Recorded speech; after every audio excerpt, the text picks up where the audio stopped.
Hello, I am inventor Dan Zen. We're here with Tales from the Purple Box. Let's see what we've got in here. Oh my goodness. Look at that.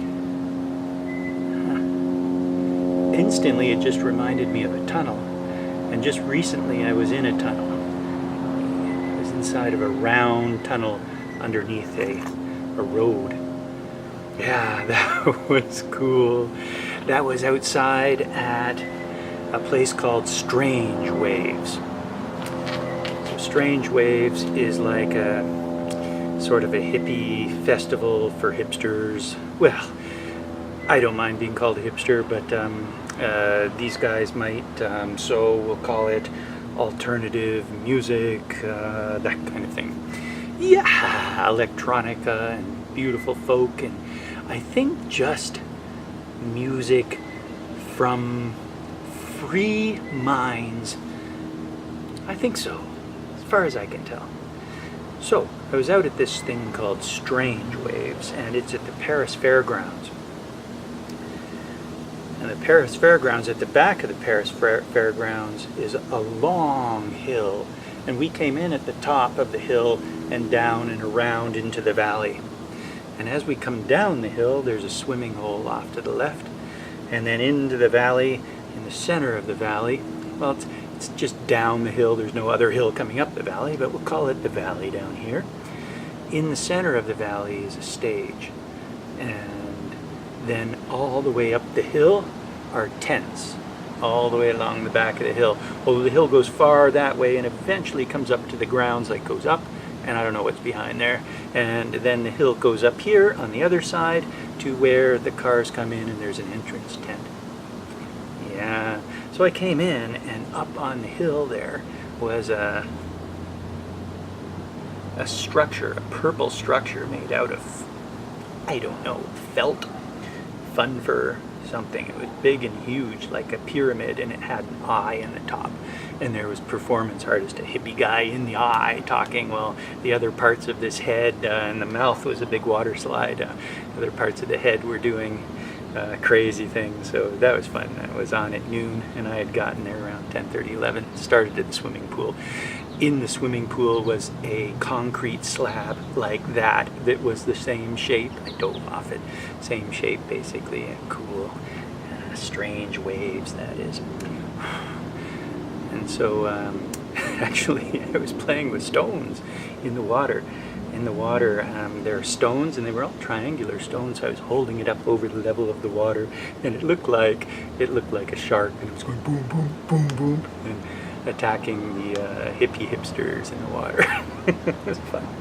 Leaping at their toes, doom, doom, doom, doom. So later on, it's basically been a day of throwing frisbee. Loved throwing frisbee, and swimming and dancing and resting under the tent. The stage had a tent, a round, big white tent, and many points of pull. Points of pull. And you could rest in the shade underneath there. And meeting people up in the tents, just beautiful people. Lovely conversations about all sorts of things, from the pagan to the politics to the pendulums. Actually, I don't know if we talked about pendulums, but that's how it was swinging, from the pagan to the politics, we'll call it. Anything in between. And there was somebody flying a purple kite that was me.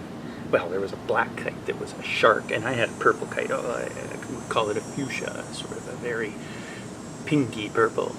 A pinky purple, shaped like a U, like that. It was a squid and had all these long tendrils. I mean, one of the greatest kites I've had. It's lasted me 20 years or so. I've had it on the wall in the garage for a bit, but that was after years of fun flying kites.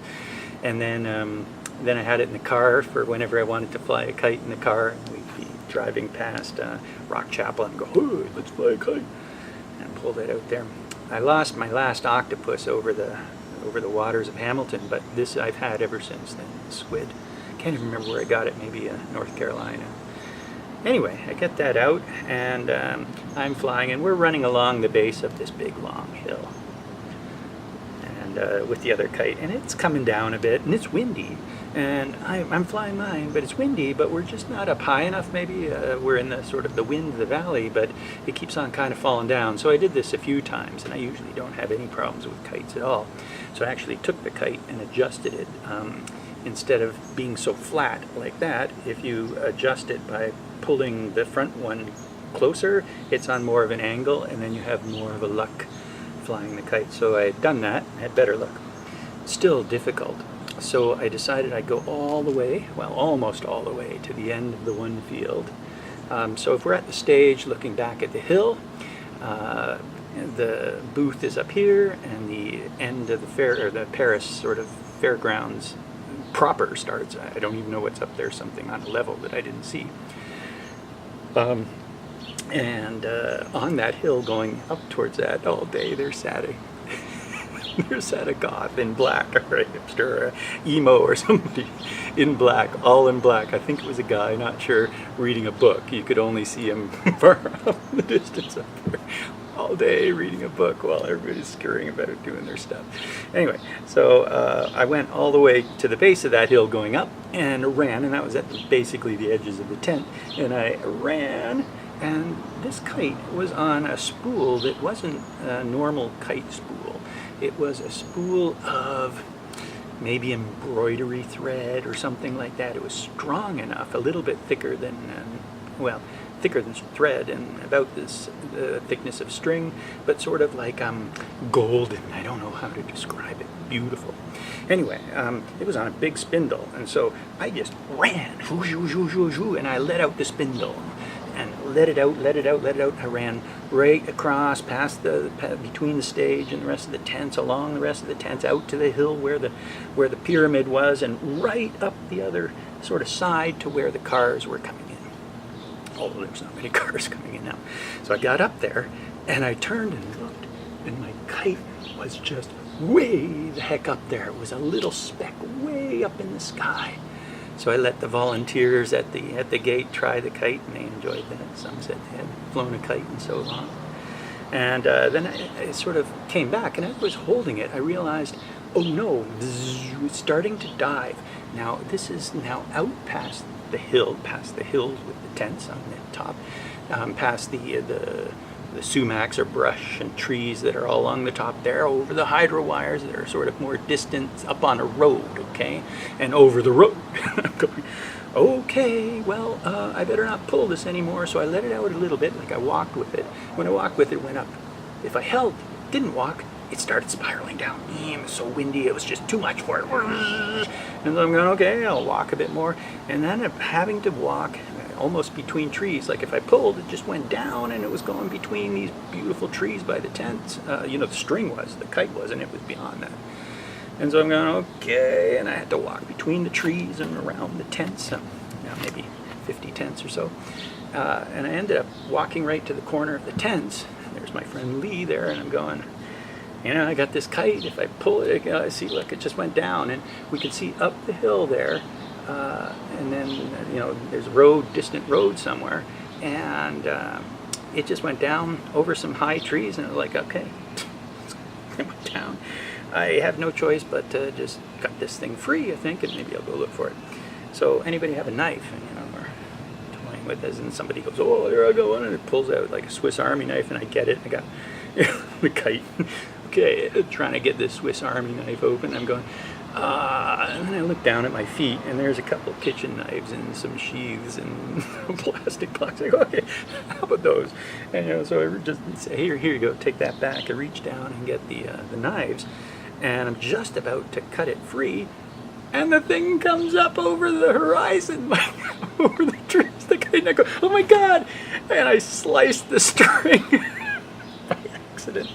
So, oh my God, and it sliced right through the string, and it flies, and it's like, oh. I don't know if there would have been anything I could have done about it anyway, come to think of it. So I go, oh, okay, hey Lee, man, there it goes. I really like that kite. Maybe I'll go look for it in the car, so we'll catch you later. And Lee goes, or you can go through the tunnel. And I go, whoa, the tunnel, right. And I knew immediately that he's probably talking about a tunnel under the road. And sure enough, right in the corner, they had made an art installation. The StrangeWaves people had put glow sticks in rings on the bushes, very bushes. So I went through there, and then there's this big tunnel, taller than me. I could almost not reach the top of it if I can remember correctly, but it's about that.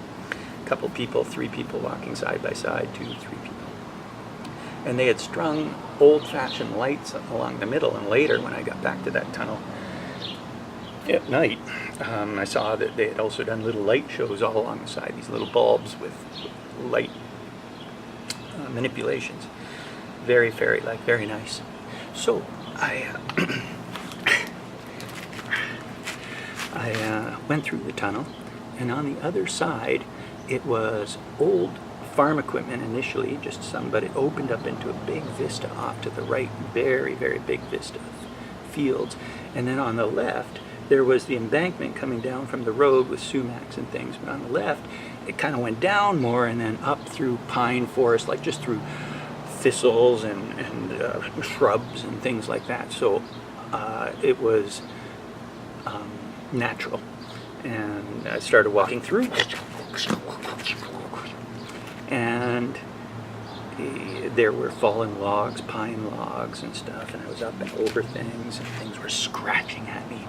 And I get finally through this pine forest, and there's the kite still flying, way out there over a river. So there was a river on the edge of Paris, and it was the kite was way out there flying, and I had to trundle over, and I figured out what it was.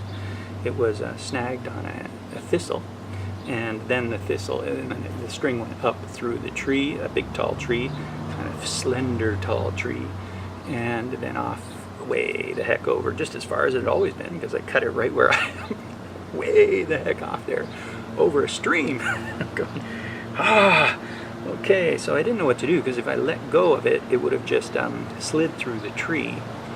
I realize now, afterwards, what I should have done, Coco Bong, but I had, anyway, I should have just rolled it in, you know, should have sat there and rolled it in forever until it got closer, and then maybe not being up so high, it would have fallen down. That would have been the thing to do. Anyway, I tied a little stick to it and hoped that when I let go, the stick would kind of slide through the tree and get tangled a little bit, and then I'd have time to go around the tree. So I kind of went to the center of the tree, let go, went around to the other side of the tree, ready to catch this string, and it never came out. Stayed stuck up there, and the tree was just too slender but yet tall to climb, and I couldn't shake the branch enough. It was too thick to shake fully. So no luck, and I think that kite now is still flying, I hope, over a river in Paris. Just very beautiful.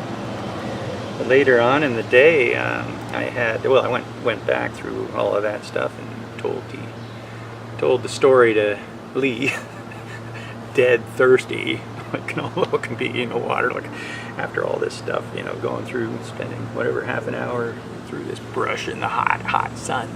And I get back under the tunnel into Lee. Lee goes, "Oh well, you can have some shrimp jerky." And I'm going, I don't really want shrimp jerky. I've never heard of it. I mean, I don't mind. I probably would want shrimp jerky at some point. I think that's actually a neat invention for a pescatarian. But I did not want it at the time. And then Lee's going, "No, man, it's juicier than you might think. Oh, it's good. You'll like this." And the others are offering some raspberry. But unfortunately, I took this little chunk of shrimp jerky. I couldn't get rid of it. It was like chewing on styrofoam. It was unbelievable. It actually tasted just fine. It would have been fine normally, but I was, you know, kind of waiting to get to these raspberries. So anyway, that's a whole other story. Later on, at night, when the night was coming along, there's, I mean, many other stories as well, but we'll just jump to this next one. At night, I was going to get my earplugs, which were in my car, in behind the tent area and stage area, but quite, you know, between that and the swimming hole. So I'm out there, and then a young couple walked by. They were very nice. It turns out that they were from Niagara region, and were horticulturalists, and they both looked the same. They had a top knot, or she had her hair up, and they were tall and blondish. And nice, and I said, "Hey, come on over, check out the car." And so brought them through the car and talked about a Tilly hat. I was wearing a Tilly hat for most of it, and this Adobe shirt, Mexican kind of shirt, geometric browns, and not a Tilly hat, a pith helmet. So a pith helmet. And I didn't want to wear the pith helmet into the dance at night, so that's one of the reasons I was there, as well as I was putting the pith helmet back, getting some earplugs, getting ready to dance at night, and I didn't quite even think about it, to tell you the truth, what I was going to wear at night. It was just such a day thing. So I decided to keep the same thing on. That's pretty well all I had. I also had a brown blanket, which I could use as a cape, because it was getting a touch cooler. And then I was wearing, was it these glasses? No, glasses that are like these, but black rimmed and reddish to kind of match the ruddy clay look of the outfit. And so I don't really like wearing those ones solely because it's just a little bit obviously big, like this size, imagine this shape, but black rims, and it's just like... Anyway, so I was taking those off, and luckily it just happened to be in the car my octagonal brown glasses. So I was really happy, and I was able to share that with them, you know, like, "Hey, great, we're gonna wear the octagonal brown glasses. What does this look like?" Put the cape thing on, and they go, "Yeah, that sounds cool." So I'm kind of like all happy. I got my outfit set, and then we go off to meet a friend of theirs that was sitting way up on the hill by where that hipster was reading, although the friend wasn't the hipster, which is really too bad, or the goth, or the person in black, we'll call it, way up in the goth hipster. Anyway, way up on the hill, and very dark, but the stars were all out, so it was very beautiful as well. The moon hadn't come up yet. The half moon was going to be coming up. And we sat on my brown blanket, which was nice, hung on the brown blanket and enjoyed. We were dancing with fingers. I was telling them how I was dancing with fingers earlier on, like lying back. I had my regal blanket down below by the stage, and so that was my permanent place where my brown blanket I would take with me and put places. So I was on the regal blanket, dancing up, well, lying on my back, dancing with my fingers to some beautiful music, and had experimented with those things. So we tried doing that. We also did some other fun dances throughout the night where we would try to step on each other's toes but not step on each other's toes. You know, it was this weird, we ended up calling it footy, this weird thing where you didn't know if you were trying to get somebody or get away from somebody. It was a kind of a combination of both, but it lasted for quite some time as being fun, and other things like that as well. We tried the same things with our hands, dancing. Anyway, up on this blanket, we decided to go, and the girl next to us, she was nice, you know, nice, but a little bit more normal. These two that I was talking with didn't have cell phones. I don't have cell phones, and they were kind of the same view, perhaps, or watchingness of society, and came up with some kind of interesting ideas that I won't share now, but ideas as to, well, like I said, I won't share now, and I agreed with them. So they're wonderful. The other woman was just a bit more normal. She lost her lighter, and we had looked around for ages for a lighter. Kind of anyway, down we go, because we heard the music calling. So we go down, we hear the music calling. We get, under the tent, and just as we're approaching under the tent, which is lit up by a light show, you know, it's like, okay, here's these. You guys want to try these sunglasses on? And gave them the red ones, and then I went to go find mine, and I couldn't find my sunglasses. My octagonal sunglasses were missing, and I'm just going like, oh God, like the song's going, I want to dance. My sunglasses are missing. My outfit is incomplete. So I said, okay, well, I'm going to go off and go up the hill and find those sunglasses. And so off I went, and this is like in the dark, way off this hill, and they're like tall things, honey, clovery kind of things. So as I started going up that hill in the dark, and since I don't have a cell phone, I don't even have a light, and I'm going, first of all, why do I really need these sunglasses to dance? Am I that shallow? Yes, I totally am. I mean, I love costumes and stuff like that. And so, yeah, I need my costume. I'm not going to dance without that. I want it. So I went, okay. And then it hit me, I'm not even going to find these things. They're like way up there in the grass. So I just keep going up and up and up and go, okay, about here. Turn left, and there's a depression from the blanket. So it's kind of like, yes. I get to the depression. I go, pat, pat. And there's my glasses. In the pitch dark. So I put them on and I race back down the hill and I go dancing into the throngs, and these are sort of the hipster guys are all just dancing, watching a DJ, like dozens of them watching, just 30, 50 dancing, watching a DJ, it's like, God, so I'm going like with a cape back through them all, and I'm so energetic, and I meet the couple again, and they go, oh my God, you found them, and I'm so happy. Anyway, while I'm whipping through these, this kid, there was a teen there, a young teen, 15-year-old, has a black jacket on. He pulls it up and he starts chasing me like a bat because nobody else is moving. Like they're all going up and down, and it's quite the spectacle. And he's chasing me all around. These guys, I'm moving. Oh, that was fun. Later on, when we went out to the stationary blanket, the Regal picnic blanket, and danced a bit there, and we were going to go back in, and I was going, okay, should I wear my sandals, or should I do bare feet? And they said, oh, do bare feet is the best. And go, oh, you show me how to do it, like joking around with them. And then I go, let's see if anybody else has bare feet. And I go in, and I started crouching low, and it's like, wow, and I'm checking out all of their bare feet, and so that was a very low crouch. Everybody's kind of looking up, what is going on? So fantastic. Later I was doing stretch dancing, all sorts of lovely dancing. I'd probably moved more than 100 times what most people were moving there. Had a lovely, lovely, lovely time. Conversations of nodism. There were shooting stars, 2 shooting stars.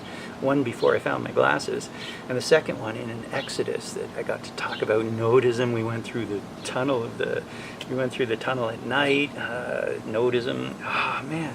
So just a brilliant night. The Tales from the Purple Box, that probably would have gone on, but her family is going to some dinner, so I have to go. Tales from the Purple Box, inventor Dan Zen. Love you. Bye.